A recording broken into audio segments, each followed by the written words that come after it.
Good evening, viewers. Welcome to Issues at Hand, WBS TV. Peter Kibazo, your host. And, well, pretty hot season is still carrying on. I did what I had promised not to do over the weekend. I went to my weather app to try and say, when is my hope coming? I'd tried not to over this period. I'd said, okay, I'm going to wait, and the rains will come. And they haven't come, so I decided to scroll my weather app, and the news isn't good. It kept saying, okay, no rains, not this week, not next week either. If there are showers, there will be somewhere towards the end of the next week, and it really was depressing for me. But there we are. I have with me in the studio a gentleman that purports to be a farmer. I don't know when and where he farms, but yes, he says he's a farmer. Morrison Rwakakamba has been away for a while. He's back in town. Welcome, Morrison. Thank you, Chibazo, and good evening. And welcome back. Thank you. Right, alongside Morrison Rwakakamba, I'm sure I have a new face on TV. I told Morrison that I had to coax Dr. Assad Sentongo into coming to TV. He's one of those that you will interact with privately and feel he's cheating a lot of us by not coming to share. Welcome, Dr. Assad Sentongo. Thank you, Peter. Thank you. Yes, Dr. Assad Sentongo is an associate consultant at Uganda Management Institute and does a lot of consultancy on international relations and security around the region, and then hides away from the cameras. And viewers, following events in the Sudan or in South Sudan this week and ending last week, I've asked myself several questions, and these questions really look at the whole region. Is the state as it is, especially in the Great Lakes region, a tenable property? Are people looking at the state as is, and not nation, but the state, as imposed on them, and therefore they feel they want to detach? Are the Dinkas of South Sudan South Sudanese or Dinkas? Are the Noyas or South Sudanese? If I were in the Ruwenzori and 9 million of my relatives are across the border, the other side of the Ruwenzori, and possibly 2 million of us are into Uganda, where do I belong? Do I belong with the ones in the Congo? Do I belong with the ones in Uganda? If I am a member of parliament in Uganda and my brother is the vice president of Kenya, do I belong the other side of the border, or do I belong this way? Or when do I choose where to belong? All those questions. But as I was talking, I remember that a number of years ago, I talked to General Mugisha Muntu. And General Mugisha Muntu tells me that the border between Rwanda and Uganda split his family into half. Some went to Rwanda, some stayed in Uganda. And he says it is the border that is foreign. It is not the people there. And that time there was a debate that said, oh, Mugisha Muntu is a Mnyarwanda. And he says, but wait a minute. It is Uganda that found me where I am. It isn't the reverse. And I was thinking, okay. But with all the tensions in the Great Lakes region, are these tensions of belonging, or are they tensions of failure of the political elite managing and therefore reverting to their tribal persuasions? Dr. Assad, I want to start with you. I know that you and I had a chat a lot on these permutations, and I am thinking, if you were asked to define the problem in South Sudan, in sections of the Congo, is that problem a belonging problem, or is it a state management problem? Or both? Or neither? Thank you, Peter. I think I would start by clearly stating that we have invested so much in creating the structure of a state, having constitutions, armies, and so on, but there has been no investment in developing the necessary relationships that are needed to keep the state together. That is across the region. We have invested a lot, constitutions, election, government, and so on and so forth, but we have not invested in defining and describing the kind of relationships that communities and groups that constitute the state should have under that structure. And I'm saying it deliberately, knowing that there is the overwhelming influence of the state on the people.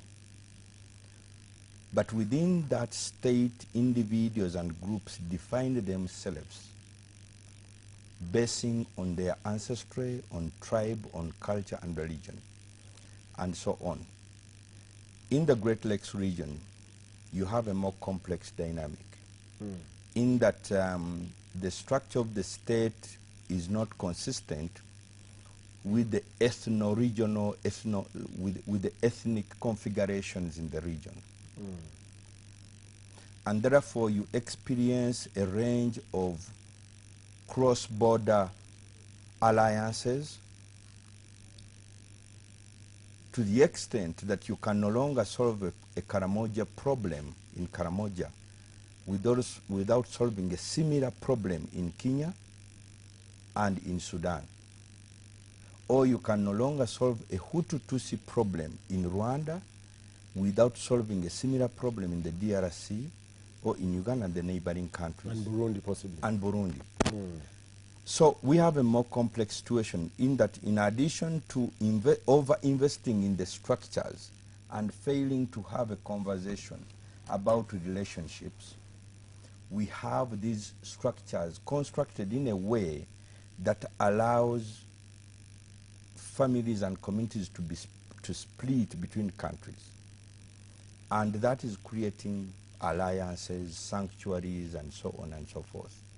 These ones constantly feed back into any kind of dissatisfaction or frustration that a group enjoys or that may experience.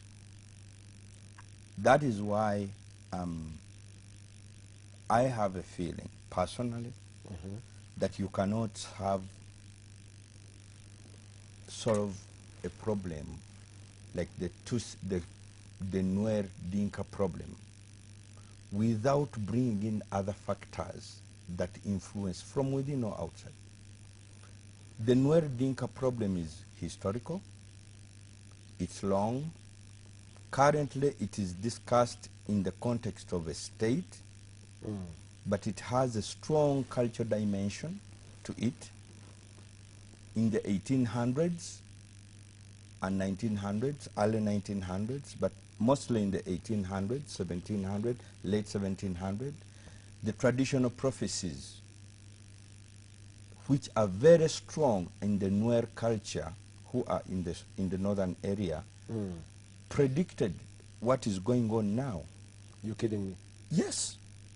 There was a traditional prophet, I think it was Gatake, later was succeeded by somebody called Ngao, a traditional prophet, and they predicted, according to them, that there will be a war, but the conclusion of that war will lead to the emancipation and the elevation of the Nuer to their rightful place.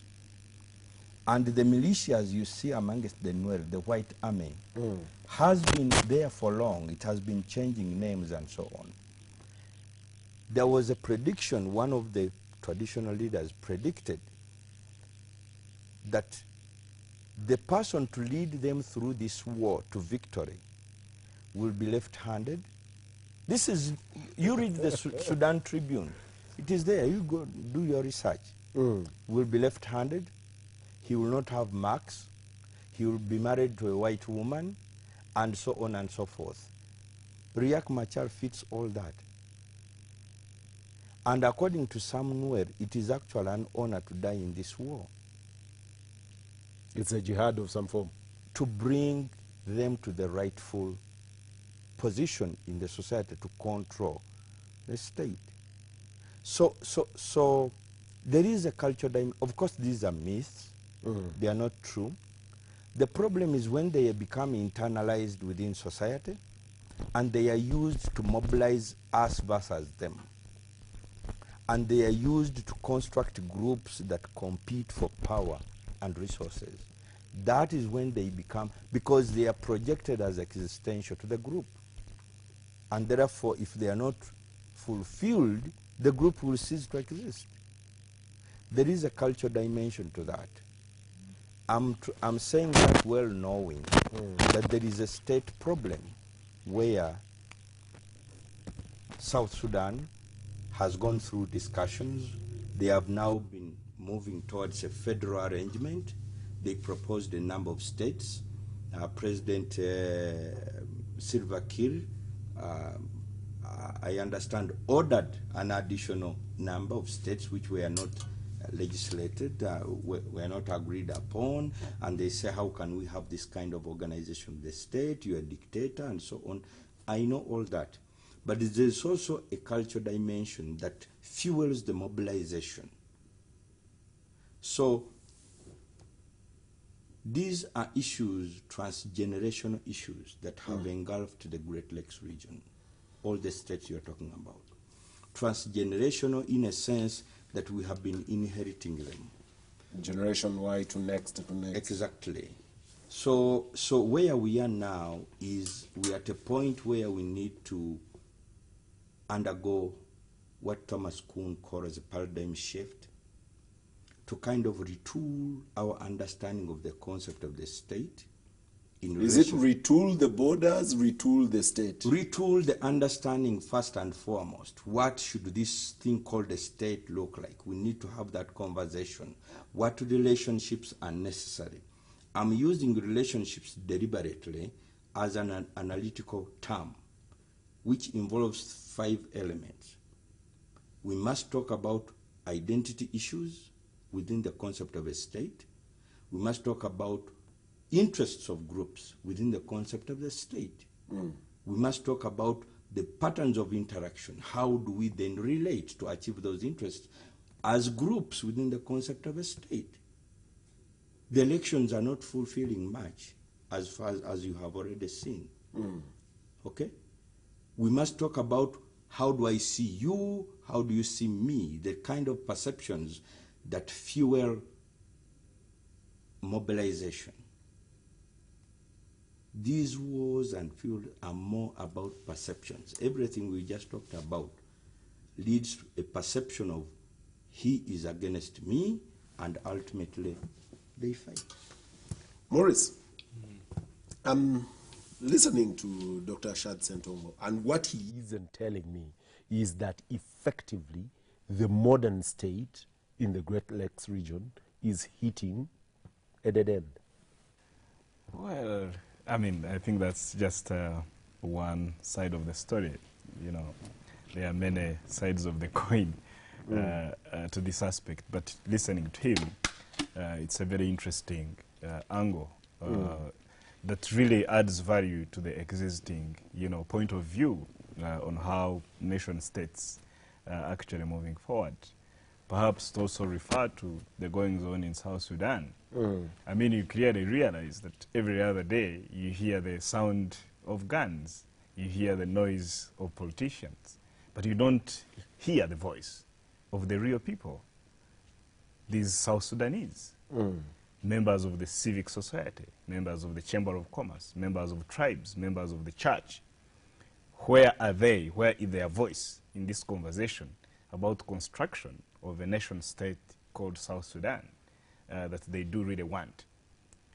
I think it's a very interesting, because you hear leaders, yesterday I was listening to Riek Machar on Al Jazeera. I was listening to Mayardit Salva Kiir talking to certain American radio, and all those voices of, protagonists. But where are university professors? Where are university students? Well, university professors have to be hunted out of their comfort. Well, so there is an adaptive challenge, and all you see is bringing together. It's sort of a technical fix in terms of what you see in South Sudan. Yet I also need to mention that whereas the cultural connections like the Professor Ssentongo was talking about are important in mobilizing, I don't think it is strange.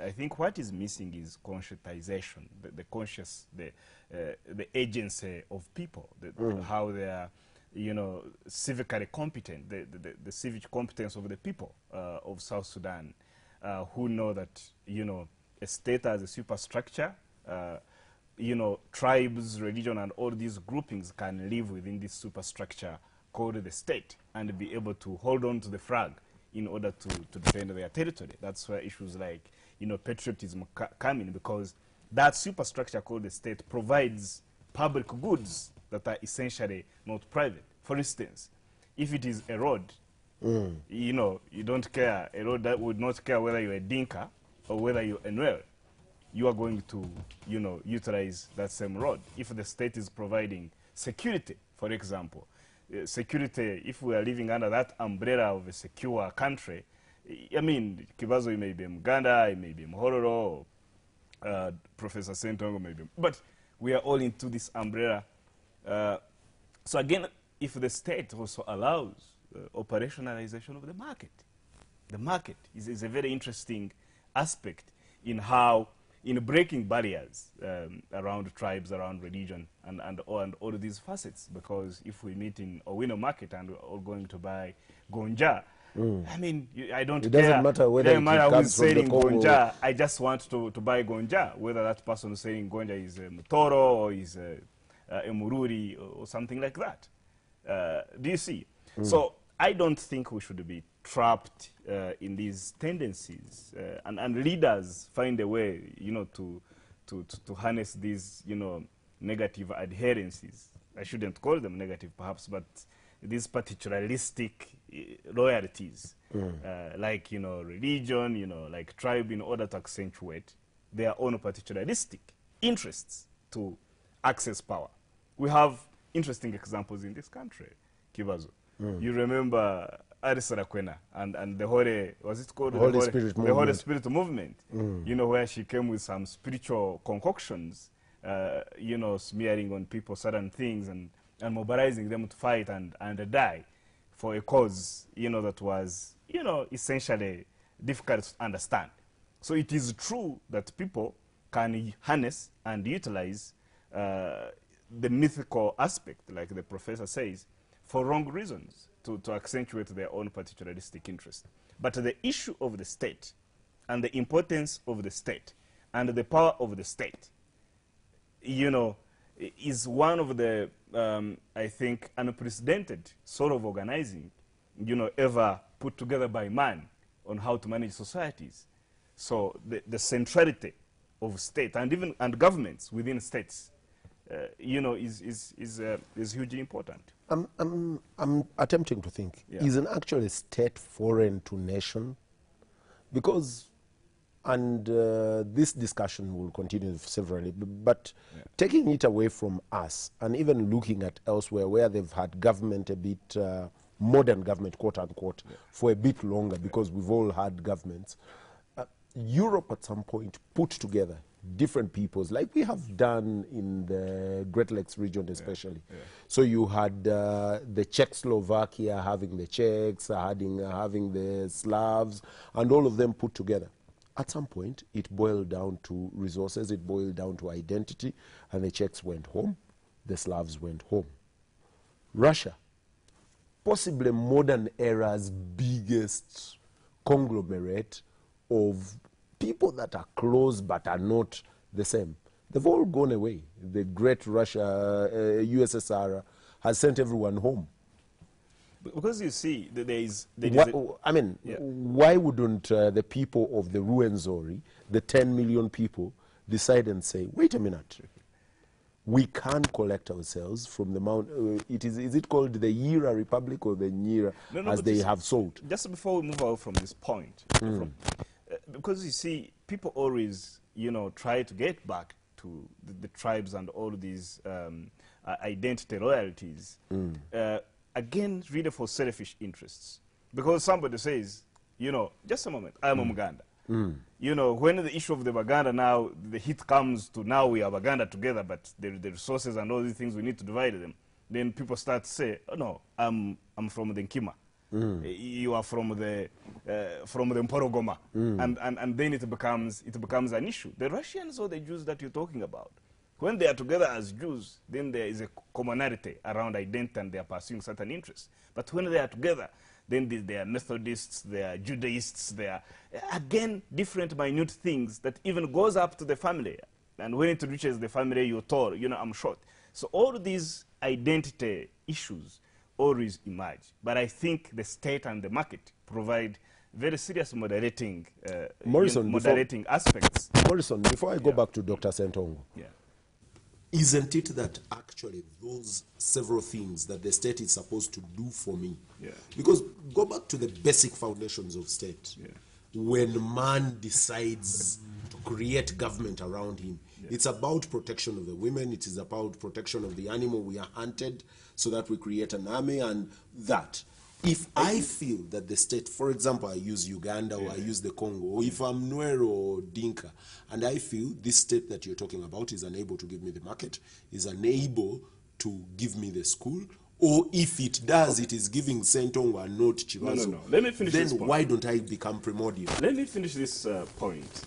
What I said was one aspect, you know, of these, you know, identity questions, the negative side. But there is also a positive side. Because people can use identity to mobilize for good interests. They could be social services, they could be saving groups, they could be trading opportunities. Some people talk about, like the Indians in this country, like they harness their identity, you know, for set of help, for instance, in terms of accessing low interest loans from wherever they get them, you know, scouting businesses, you know, for themselves. It's the same thing with, like, there's a tribe in the Andes called the Aymara in South America, you know, who do a lot of informal trading through identity and tribal networks that even goes externally and internationally. And they are a huge and a robust group. So these identities, it's not necessarily that they are for bad things.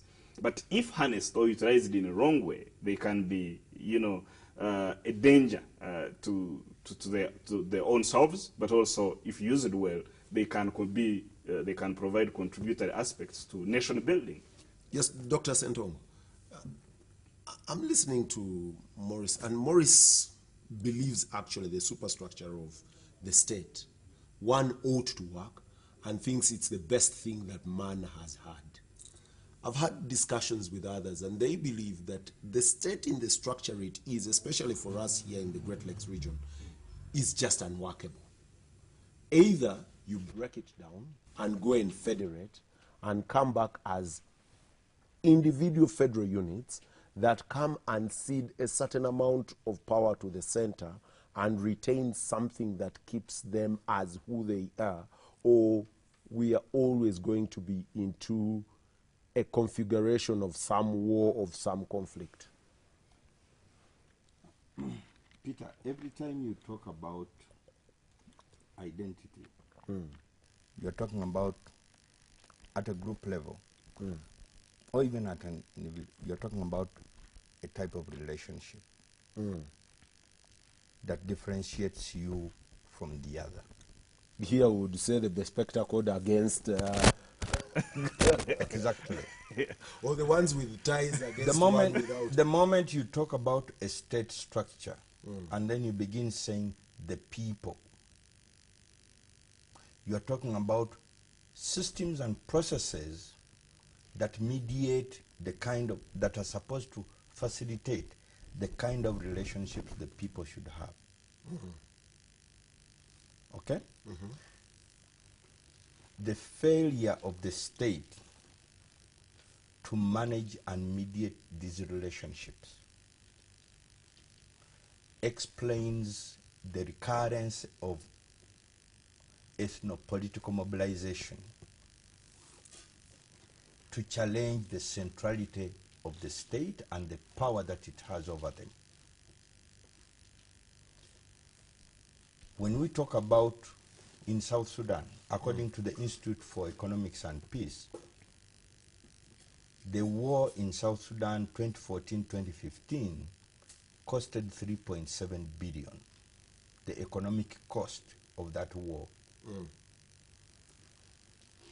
If there was an arrangement, a kind of arrangement where constructive conversations could be held and that money is channeled into development, you would have a different arrangement in South Sudan. But the fact that it doesn't happen, why? Because the relationships that people have, regardless of the constitution that is present, are not conducive to hold that conversation. They fall back on the group, on the tribe, and organize to outcompete the other. That has been characteristic across.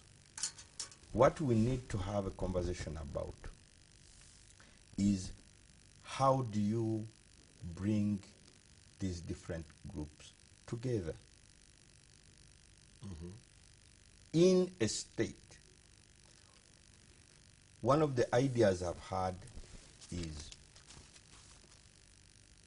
to look at nation building as a process, as a national identity project, where you create a more stronger overarching identity that is attractive to these smaller groups. Research that was conducted by Afrobarometer, I think around 98, concluded that in Uganda, over 75% of Ugandans prefer to call themselves by the tribe as opposed to being called Ugandans. Muhoro, Muganda. Exactly. Fundamentally, if you met him and you told him this, he would tell you, I'm a Muganda. Why does that preference come? Because the superstructure that the two of you are talking about does not work for me. Exactly. So this is why I'm saying that by reconstructing and retooling our understanding of the state, okay? Is it our understanding of the state And or the working of the state? Of course, it can't work if you don't understand it. I'll give you an example. One of the best things that have occurred in Uganda in the last 30 years is the decentralization system, the local government system, according to me. It's brilliant because it is structured in such a way that groups at the local level can access power and can make decisions, ideally. Ideally, indeed. Okay? That is what it's supposed to be. In other words, whoever has grievances at a group level or at a local level, raise it in a forum and find local solutions, prioritize them, discuss them with the state, have them met at the local level. The problem is that we have not translated that system into bridging national unity or responding to those, you know, it has not delivered effectively on the basic human needs that the people expect, that the people have at the local level. So in that way, the structure is there, but it's not creating the space to have these conversations at the local level. That is, so you'll talk about the people in Rwenzori, and you say, but you have your local leaders. How do you start saying, you know, that, you get what I mean? They elect their leaders, they are there in the Rwenzori region and so on, and the elections are taking place. Local governments are there, they are empowered by the constitution. Local government act on local needs. But, well, your answer is as good as mine. well, viewers, I'll take a break. When I return, I'll interrogate the but with Morrison, because does it work? Or when we reversed a lot of the gains of decentralization and pulled back decentralization to the center, we actually took away the benefits that should have come with that. Don't go away.